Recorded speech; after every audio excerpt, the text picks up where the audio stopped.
The big story right now is Candace Owens, who's gone completely off the reservation when it comes to the Daily Wire. I think she's doing great work.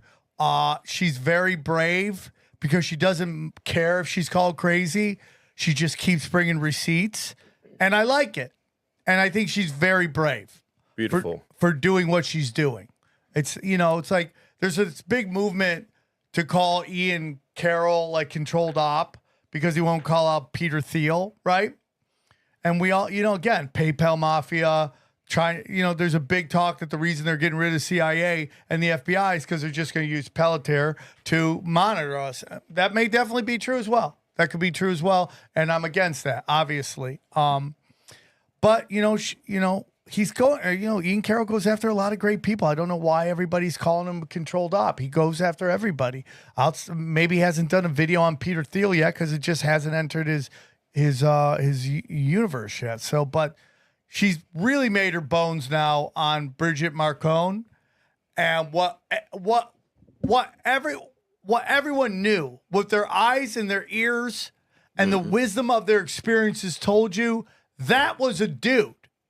Mm-hmm. And the big part of cultural Marxism it's like from 1984, to get you not to believe your eyes and your ears is I'm butchering the quote, but basically is their number one goal, the state. And I butchered that. I really butchered that. But that's really what it is. And, not to get too far off of this Macron thing, but that's kind of what USA did was fund everything that made you go, what the fuck is that? Well, that doesn't make any sense. But it was everywhere all the time. And here we are. Everyone's like, that's a dude. And you got yelled at, that you're insensitive, that she's, So what is your whole thoughts on that?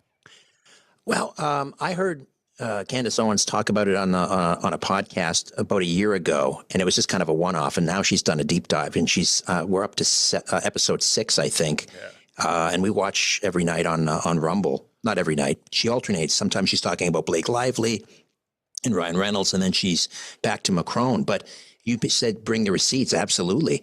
And then she just had the author, the journalist who's exiled in Italy, who got kicked out of France. They were coming after him and his family and this is a legitimate journalist who is meticulous in his research. He gets into the archives and he's got photographs. And my wife just ordered the book that he wrote. It's presented by Candace Owens, and it's called Becoming Brigitte. Sound familiar? Yeah. Becoming Michelle? Yeah, Becoming Michelle. That's hilarious. When you see the photograph, side-by-side photograph of Jean-Michel Trogneux, who is supposedly Brigitte's brother, but Brigitte is Jean-Michel Trogneux, right down to the mole on the cheek and this little thing under the mouth, there's no hiding it. Jean-Michel Trogneux transitioned, if we can use that word, into Brigitte Macron. And the thing is, even the French media now is, because, his time is up. He's got another 2 years and he's out, and it's going to be Marine Le Pen and the National Rally. I think they call the party. They may have changed the name. Anyway, he's on the outs. So there's not going to be any reason to protect him anymore. So even the press in France is admitting, yes, Brigitte was having a relationship with Emmanuel Macron when she was 39 and he was 14. Initially, they said, well, he was 17. Now they admit, yeah, he was 14. That's statutory rape. So he was being groomed by a guy, Jean-Michel Trogneux.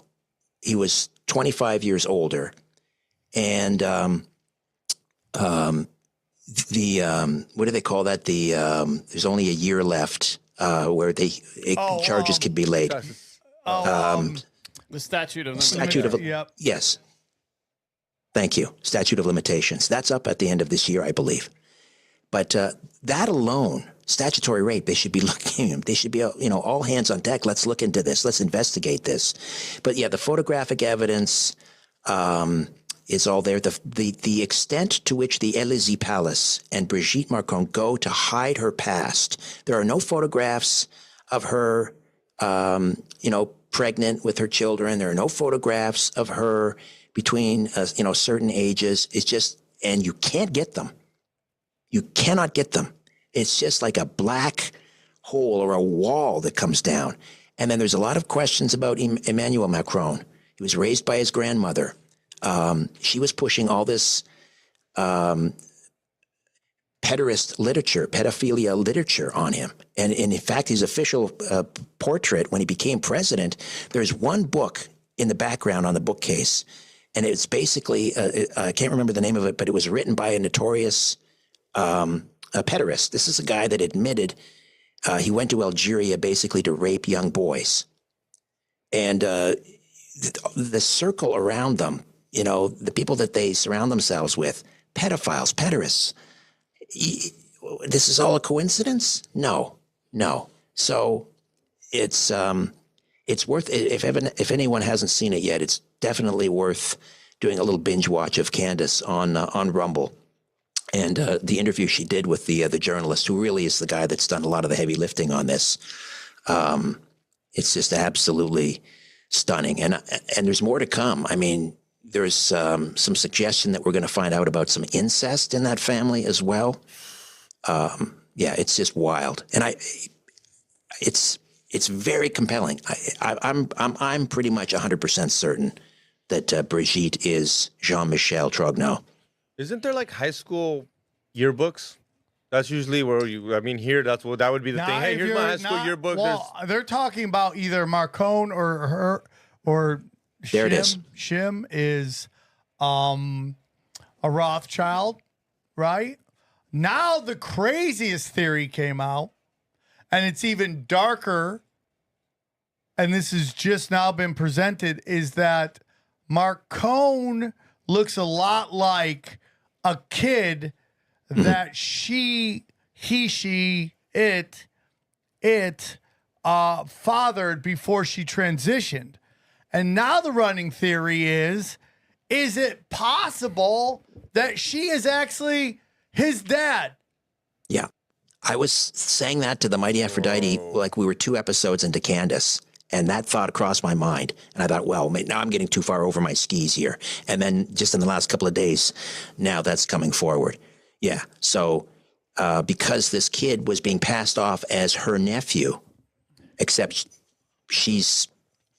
the kid was supposedly the son of her brother, Jean-Michel Trogneau, but she's Jean-Michel Trogneau. So that kid is hers.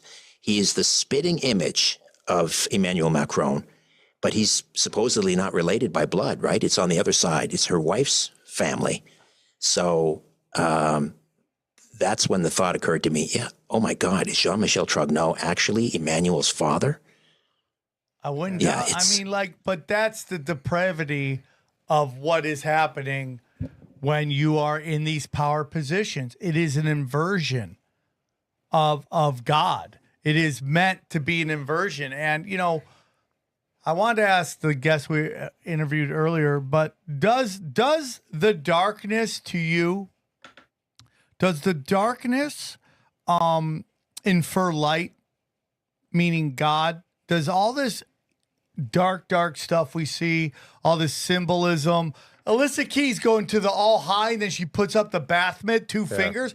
That's crazy to me, dude. Oh, I didn't see that. Oh, you haven't? No. She thanks everybody. Then she goes to I can't even do the symbol because someone will cut it up and then be like, Triple A's doing hand signals. Got him. I'm a rejected retard. I got hand signals. I mean, they're just idiots. But you can't do that. So, but yeah, she puts it out there. But to you, Richard, does all this stuff infer that there is a God of love? Yeah. In a strange way, it is faith affirming, if that's what you're getting at. Yeah. That if there is, if we're looking at the dark side and we're looking at all this depravity, and I think it is satanic, then the opposite must also exist. Right? You can't have the darkness without the light without the darkness. So in a strange way, it is kind of faith affirming. And the fact that now that it's all coming to the surface, it's just like you can't stop it anymore. The globalists and these occultists, their worst nightmare really is the internet, because they could control the way they control the French media, Le Monde and these French newspapers that are their equivalent of the New York Times, they're trying their best to try and keep a lid on this, but you can't anymore. It's like the internet is just like, it's like mercury or a quicksilver or whatever. You just can't control it. It's all coming out, whether we're talking about, COVID or, the Satanist sociopaths that are supposedly our elected rulers. It's all coming out. I mean, this awakening is going to be one hell of a ride. It's going to be scary, but for those of us with faith, it's also it shouldn't really come as that big a surprise. It's all very prophetic. It's all right there in the good book, and as I say, to me, it just confirms my faith in the Almighty God. And what we're starting to see now is that there's all these talks that, have you seen Henry Kissinger's wife? I mean, you gotta look that up. Look up Henry Kissinger's wife. We've looked at pictures of her. What do you mean? What do you think I mean? I mean, she looks like a dude, yeah. Yeah, I mean, I've heard of Senator Chuck Schumer's wife is not the most attractive older lady, and that's been famous. There's a European princess, straight up dude. Now she's like jacked. It's like, this is the inversion. This is when you worship the darkness. This is what happens. And, again, like when I was on Rogan, I just think that what is happening is that the old gods are coming out to play. Way back in the day in Babylon, they had like holy temples with trans hookers in it. Like we saw that all the time back in the day. So, I mean, You see this kind of resurgence.